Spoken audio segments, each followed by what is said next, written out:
Hi, everyone. It's Christine Kopr, Senior Vice President of Sales with Sotheby's Realty in Vancouver, providing you with your December market update. And we're also going to take a look at how we did in Vancouver.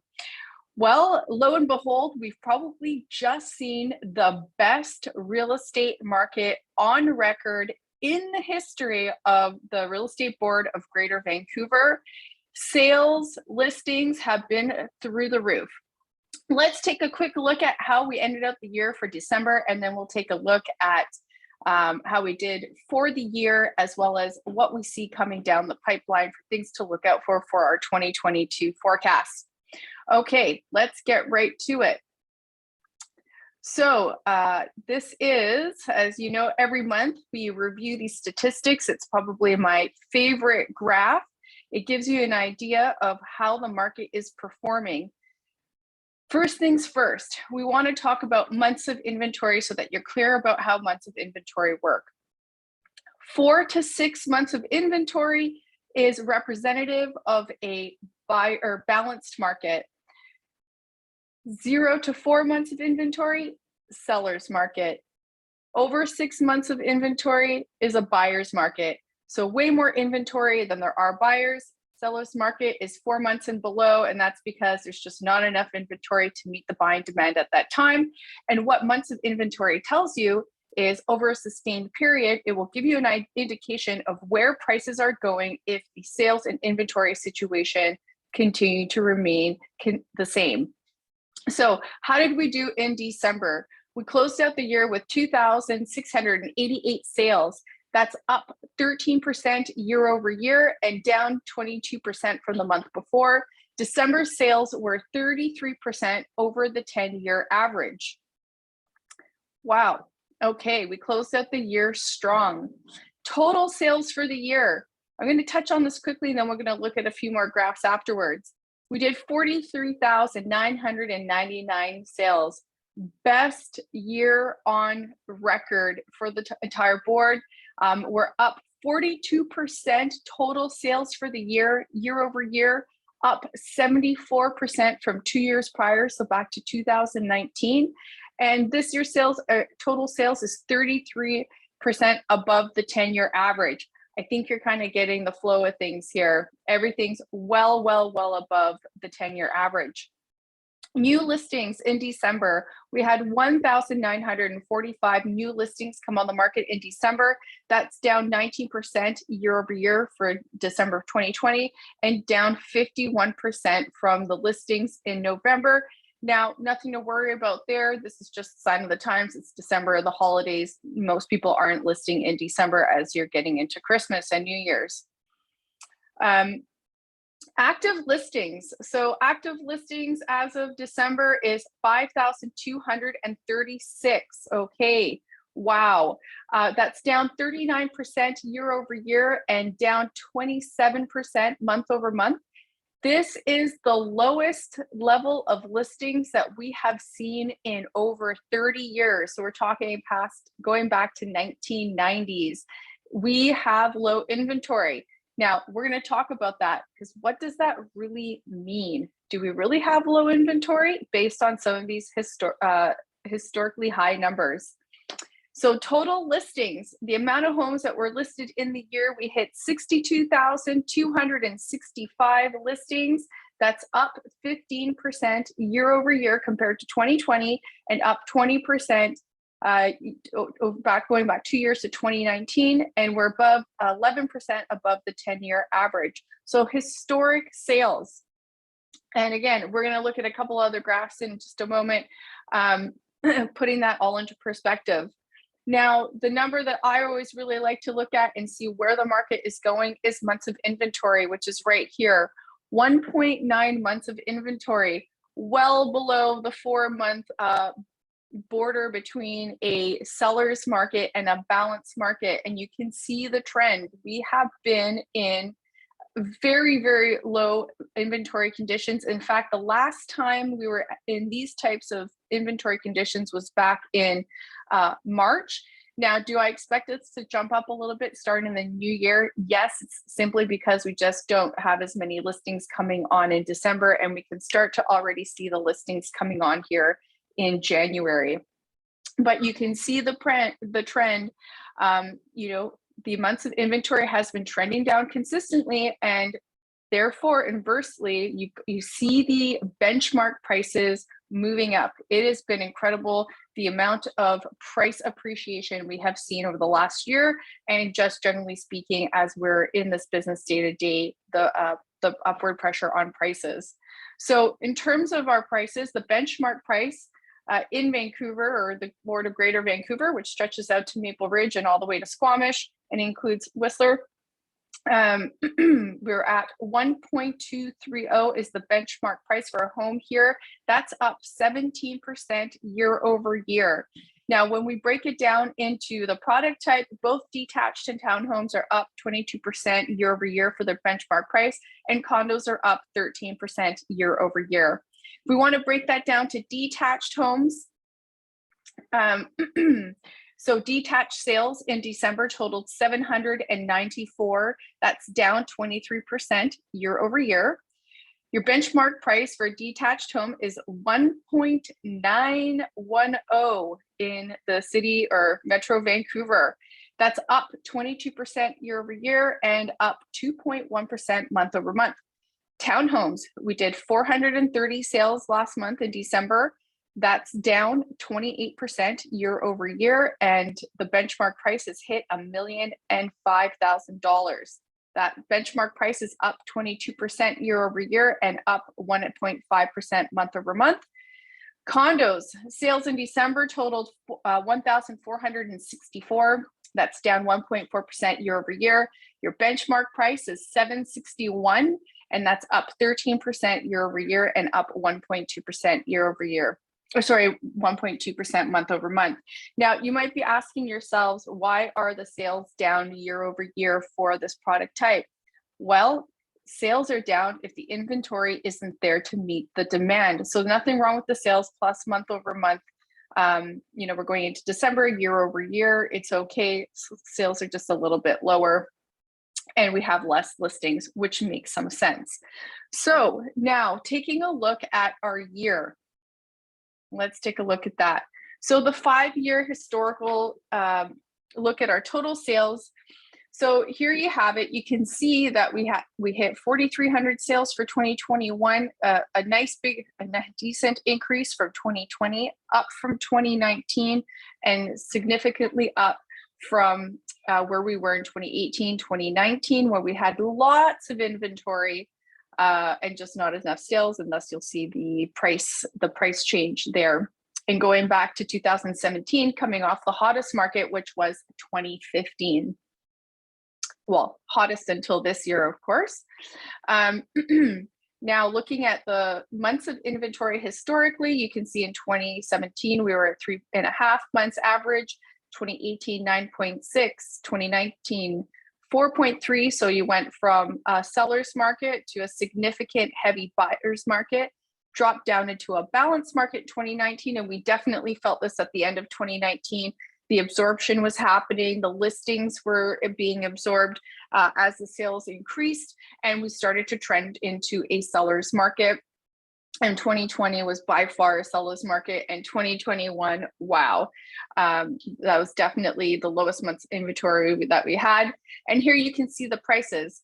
So you can see the reflection prices were coming up, and you know, they're a lagging indicator. So you hit the peak when you hit into 2018. Then we had the mortgage rule changes. And if you recall here, inventory was sky high. And of course, that's a lagging indicator. And then you can see that pulled prices down to $1 million. And then since then, we've been going into a seller's market in months of inventory. Now, talking about inventory, it is one of the factors that are impacting our market today. So we say that we have low inventory, but I really want to talk about that for a second, because I just told you that we had record sales for the history of the Board of Greater Vancouver. So it's not so much that we have a lack of inventory as much as we do not have the amount of supply required to satiate the record amount of demand for housing. You could have, if we had all the inventory that came on over the last year, but we didn't have the sales, prices and the market would be going in completely the opposite direction. The fact is the demand has been huge, and it's reflected in the record amount of sales happening in our marketplace. And we just don't have the amount of listings to satisfy that demand. So that's actually one of the trends that we need to keep our eyes out for, because it's one of the things that can impact where the market's going to be headed in 2022. If demand from the buy side starts to wane, then we can start to see some leveling off of prices. Being where we are, I don't foresee some crazy crash, barring some crazy government interventions or a black swan. However, if we just start to see a little bit more inventory or a little bit less demand, then we're probably still going to see strong price appreciation, but nothing like what we've been seeing, where we're seeing double-digit year-over-year gains, which are totally unsustainable for any market. The other thing we've got coming up in terms of the outlook for the new year is interest rates. We're going to talk about that. I've got a couple of articles and graphs. The other thing that's fueling the market is lifestyle. We've had a lot of change for people in their lifestyle. They need more space. We've got the COVID thing going on. People are still working from home. There's a complete shift in people's lives. And that is coupled on the largest demographic since the baby boomers. Their children are now having children. So we have people who just require more space and homes. And let's face it, everybody wants to own their home if they possibly can, because they all know it is one of the greatest financial investments of their lives. And so there's always going to be a demand for housing. Whether it's affordable or not, I believe it is something that truly everyone would desire if they could make it happen. Now, in Vancouver, that's a very expensive proposition. You can go to other markets where you can buy detached homes for $150,000 to $500,000, which is what we would consider an affordable market in Canada, like in Alberta, Edmonton, and Calgary, other big world-class cities, just not quite like Vancouver. People want to be in Vancouver, whether they're locals or they're coming in from the rest of the world, which is something else we're going to talk about. And of course, the demand also comes from the global economic situation. It is very difficult to get a return on your money with interest rates so low, as well as just overall economic performance.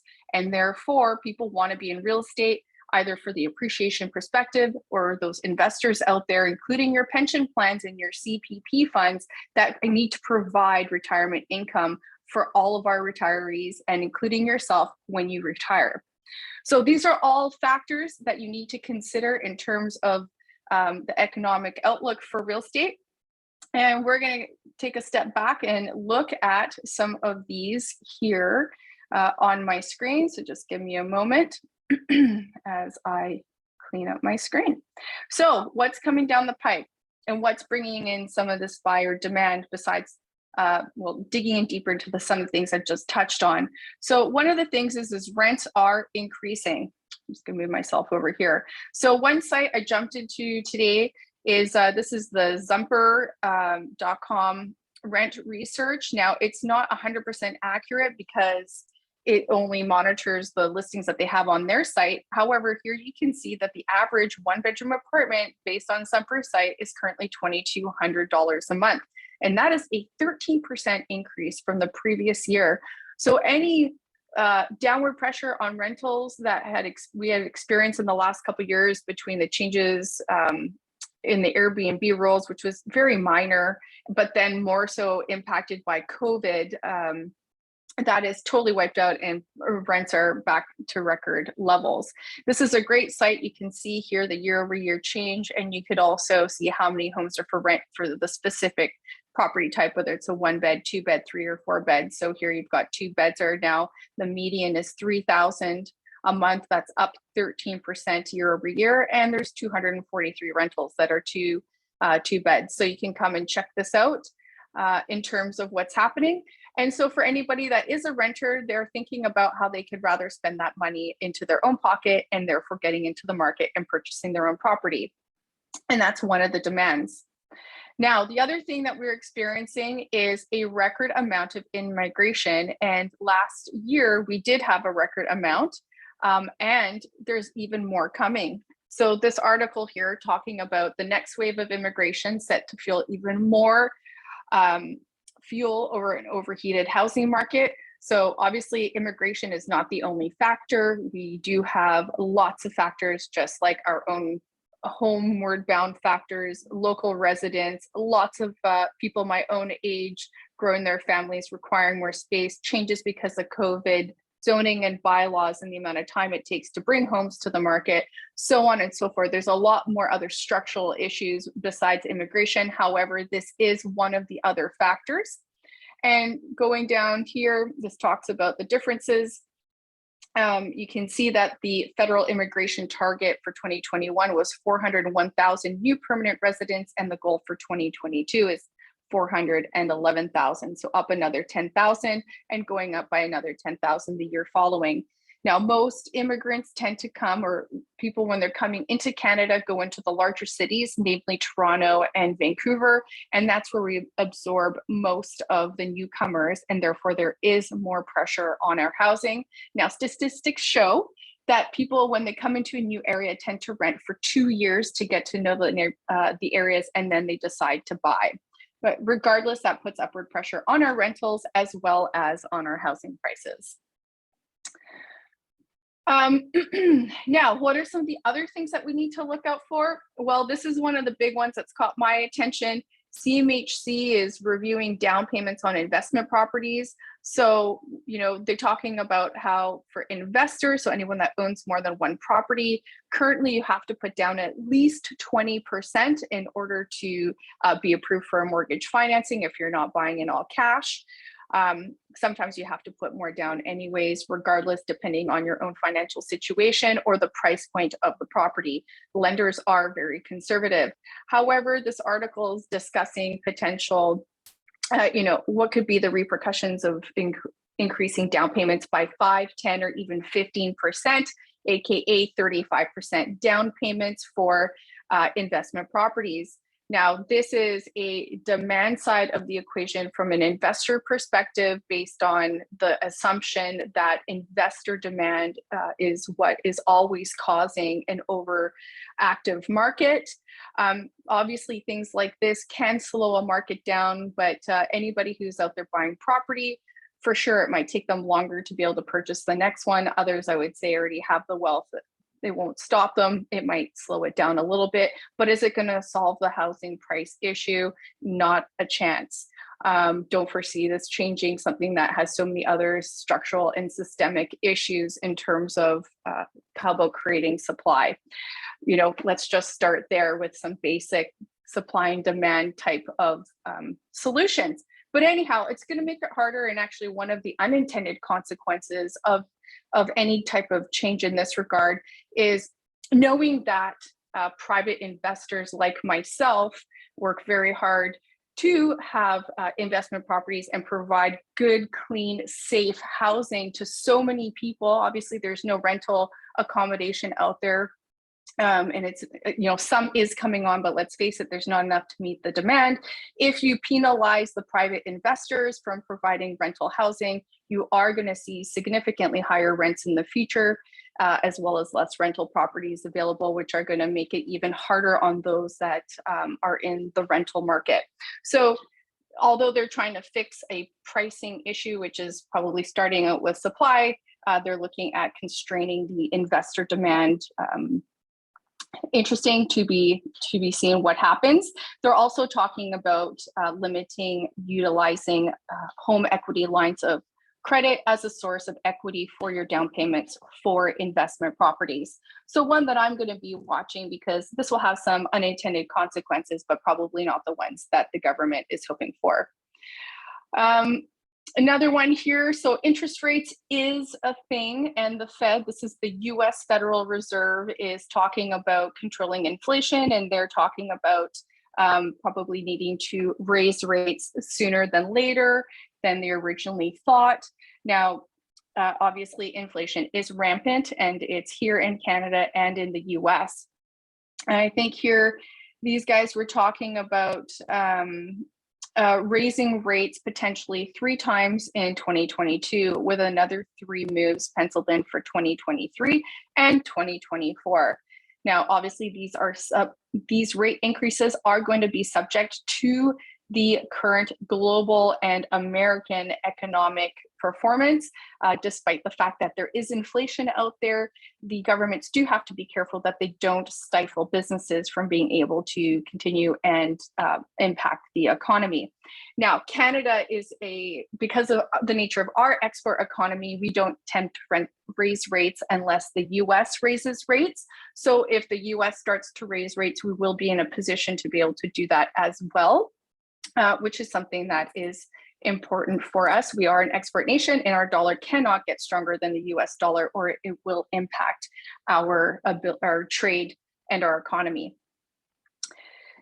Now, having said all that, if you're thinking about getting in the market, where should I put my face? Interest rates are a very important thing, and they are rising in terms of the fixed term rates. That's already been happening because there are 2 different rates. There is one for a fixed term, so you get one rate for, let's say, a 5-year term, regardless of what happens in the economy, and the Bank of Canada. And then there's the variable rate, which is based on the Bank of Canada interest rate, which is what basically governs our economy. Now, the bond market has already started to increase rates. So you'll see that in the peak of the market back in March of 2020, when sales were crazy, we had the lowest amount of inventory and the largest amount of price growth.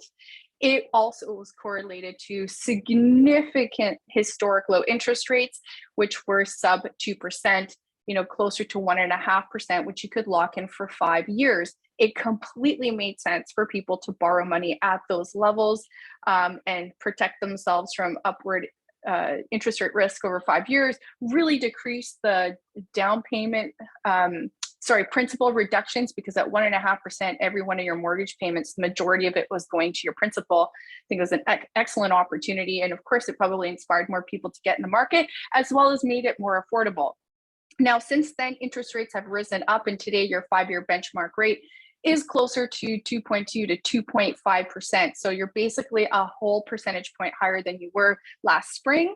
And this is coming, and to a degree, like in the bond market, it's been showing up. The Bank of Canada is talking about raising rates for variable rate mortgages, as well as the US. So, if they do raise rates, which they're probably going to do something, it may not be as aggressive as what the Fed spoke of, because of course there's other factors that need to be considered.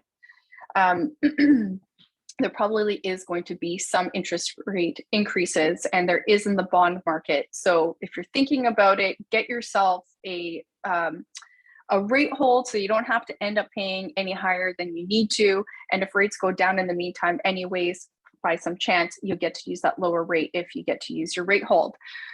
So that's that with interest rates. And you can see here in terms of where we were heading into at the end of 2019, in terms of the market. Shortly thereafter, rates started to come down, and so did the demand in the market, and prices literally started going like this. So they're pretty much, the lower the rate here, the higher the price here. I've seen the graph, I need to find it. The other things that we need to look out for are other government meddling in the marketplace. So one of the things the federal government had talked about was getting rid of the capital gains exemption on principal residences and or increasing the tax on trading real estate. So that's something that could potentially put some properties onto the market if the government decides to proceed with these types of taxes. I myself personally, as a long-term buyer and holder, I wouldn't care about any kind of taxes. My goal is to buy and hold forever. So who cares? But I mean, obviously there's a taxable consequence in the end. And for many investors, if they're not investors, but speculators and just flipping properties, any kind of increased income taxes on what we could consider active income, if you're buying and flipping versus a capital gains on a long-term buy and hold, may impact people's decisions to buy and or sell, and potentially bring some inventory to the market. The other thing we've got coming up here that we have to keep our eyes on is this new housing bill of rights, because as you know, the government has talked about they want to end the blind bidding process, as well as establishing a legal right to a home inspection, something that people have the ability to do, but somehow I guess they want to bake it in and make sure it's done. We don't exactly know what that's supposed to look like.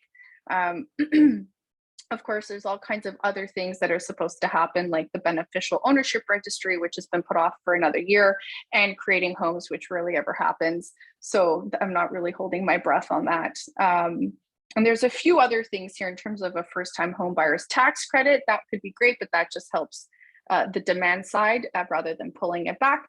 And this would be basically the only supply side potential that could come. So not really thinking we're going to see more supplies, but there could be some more tapering in regards to stifling demand. And then of course, lastly, we've got this BC to introduce a cooling off period, which again, none of us in the real estate industry really know much about because we weren't consulted. But my understanding, or the general gist of it, is that there could be legislation that allows purchasers to back out of a firm deal. So that will make things complicated in the market, because obviously they're trying to protect the buyers, but obviously every seller, many of the sellers are actually turning into buyers once they sell. So it'll make it a little bit funky. Might take you longer to sell. You might have someone who has a subject for your offering your property, and a week later they walk away, so then you have to go back to the market and look at offers again and wait another week, so on and so forth. So there could be some uncertainty in the market there. We still don't know what that's going to look like, but we're definitely keeping an eye out for it. Don't know how that's going to help cool things down. If anything, if you remove people's ability to make their offers interesting, the only thing they really have to compete on is price. So probably also some unintended consequences of any more changes in the marketplace. If they are able to create something that can help people, that would be really great, because I think it'd be awesome if this market could return back to something that's a little bit more normal and a little bit more time for everyone. However, it's to be seen. So that's that for the market update for December, as well as a review over the last year and what to look out for in 2022. I really hope you appreciated that or got value out of this video. If there's topics that you'd like to have videos done on, please reach out to me and with any questions. And with that, we will see you next month. Thank you so much. Take care.